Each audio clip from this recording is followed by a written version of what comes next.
Selamat sejahtera murid-murid cikgu. Murid-murid sihat semuanya? Baiklah, hari ini cikgu akan sambung semula pembelajaran kita unit yang ketiga, Kebestarian Diri, bidang 2, Diri, Keluarga dan Persahabatan. Jika murid-murid dah bersedia, kita akan mulakan pembelajaran kita.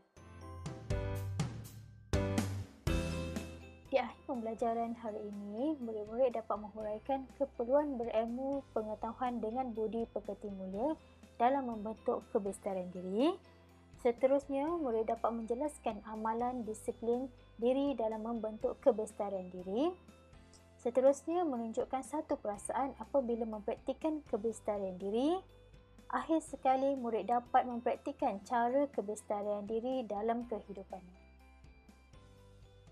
Murid-murid, setujukah anda segulung ijazah melambangkan kebestarian diri? Ya, murid-murid.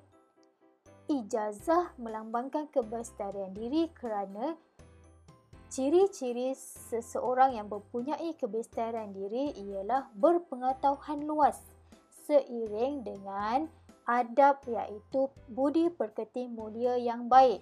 Oleh itu, ijazah itu sangat penting untuk menunjukkan seseorang itu berilmu. Kita teruskan pembelajaran kita mengenai keperluan berilmu pengetahuan dan berbudi pekerti mulia mestilah seimbang untuk membentuk kebestarian diri. Murid-murid yang mempunyai pengetahuan luas tetapi tidak mempunyai budi pekerti mulia, ia dianggap tidak mempunyai kebestarian diri yang lengkap atau sempurna.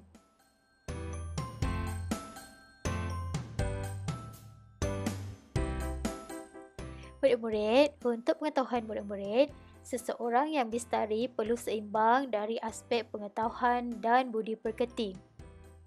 Seseorang yang bestari mempunyai pengetahuan yang sangat luas dalam sesuatu bidang. Mereka mempunyai kemahiran dalam bidang yang mereka ceburi. Selain itu, mereka boleh memberikan pandangan secara rasional.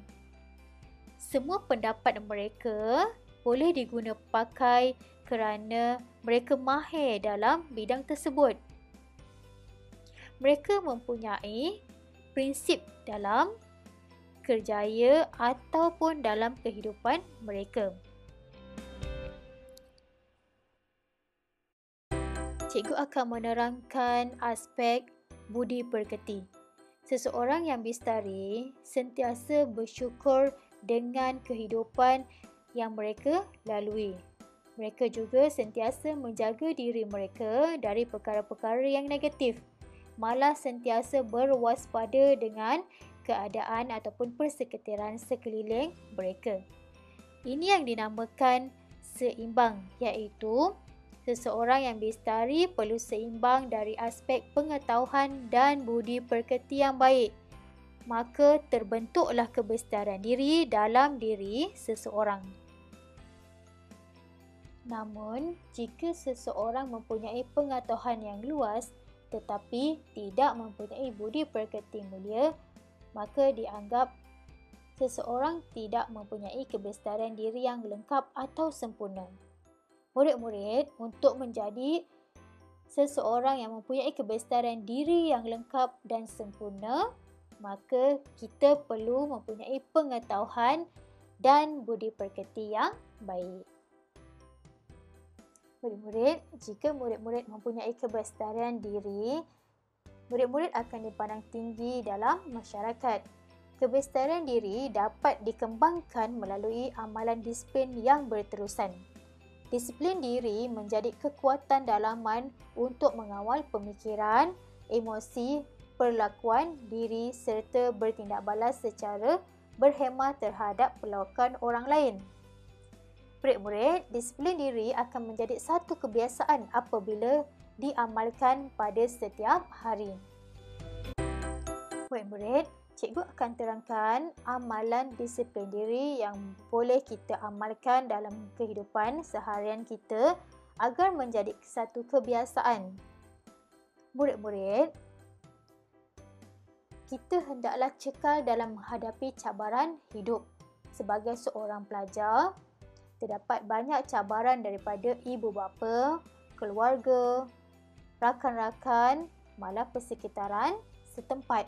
Oleh itu, murid-murid dapat menghadapi cabaran hidup ini dengan sabar, cekal dan sentiasa berfikiran positif.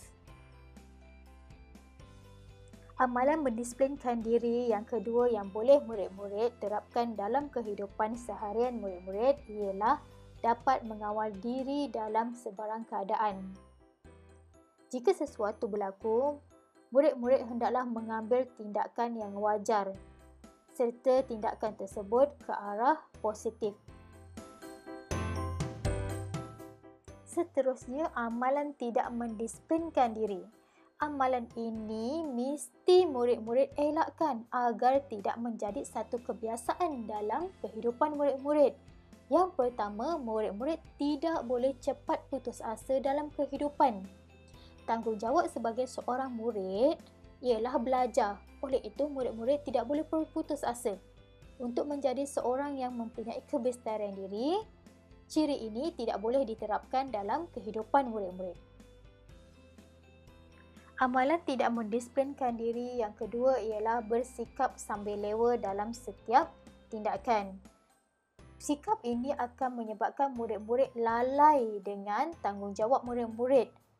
Oleh itu, tindakan ini perlu dielakkan daripada menjadi kebiasaan kepada murid-murid.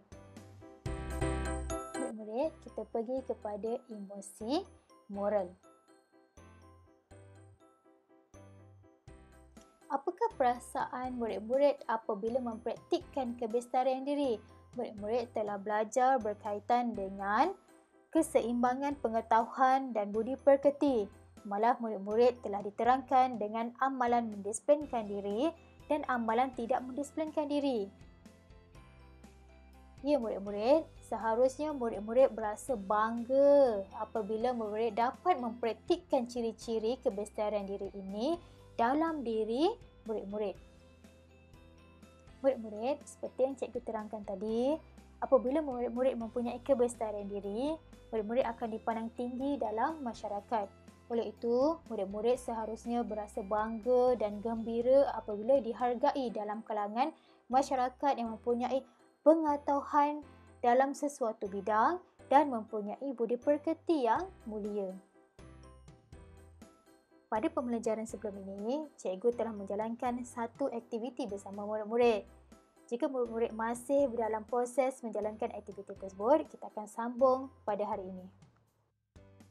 Murid-murid, aktiviti yang kita jalankan dalam pembelajaran sebelum ini ialah melahirkan bakat terpendam murid-murid.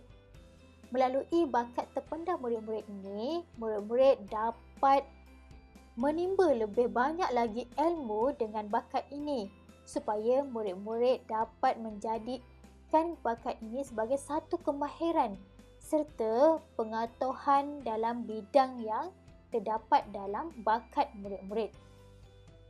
Oleh itu, dengan adanya kemahiran ini dan memupuk peribadi yang baik dalam diri murid-murid, maka murid-murid dapat membentuk kebesaran diri dalam diri murid-murid.